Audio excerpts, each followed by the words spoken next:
Katanungan ng isa nating viewer. Hindi na natin papangalanan kung sino siya. Ang katanungan niya, bakit po wala pong pumapasok na earnings sa aking Facebook Reels? Marami na po akong na-upload na video. Nag-viral na po ang iba.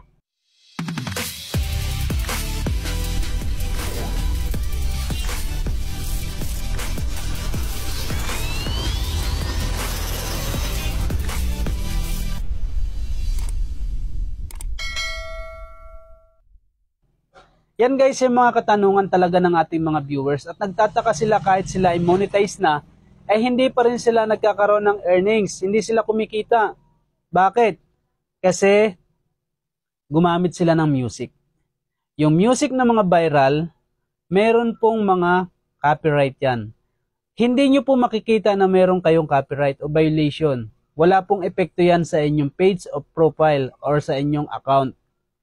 Ang kaibahan lang po talaga niyan, yung earnings po niyan ay hindi po gagalaw. Hindi po kayo magkakaroon ng earnings. Hindi nyo pagkakakitaan yung video ninyo kung kayo may ginamit na music.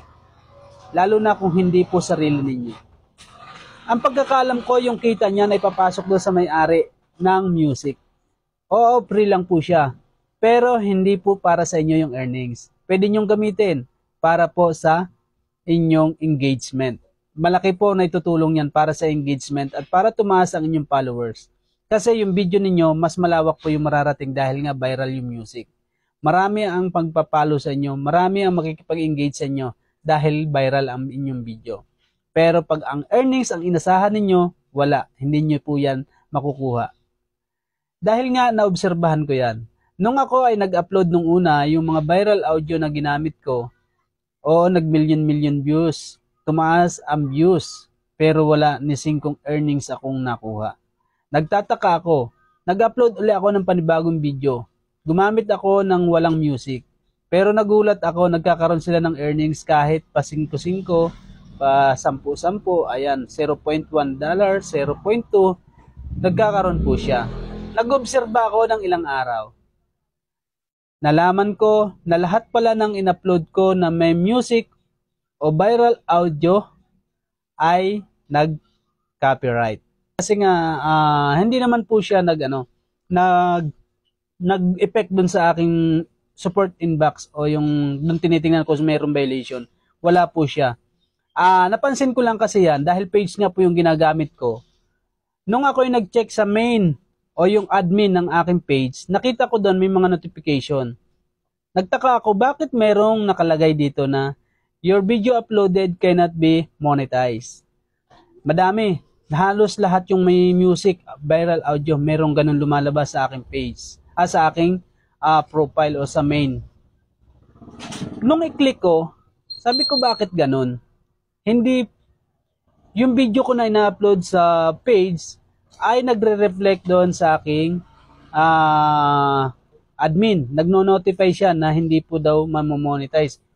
Ngayon nagtanong ako, nag-obserba ako sa iba pa na katulad din po natin na content creator. Siyempre, kailangan nating mag-imbestiga, magtanong-tanong, hindi lang sarili nating opinion. Nagtanong ako sa mga live, bakit ganon? Ang sabi nila, yung mga video na yon ay hindi natin pagkakakitaan. Ang makagandahan lang talaga nun ay magkakaroon kayo ng mataas na engagement. Pero huwag kayong mag-alala, hindi naman makaka-apekto ito sa inyong mga account, sabi niya.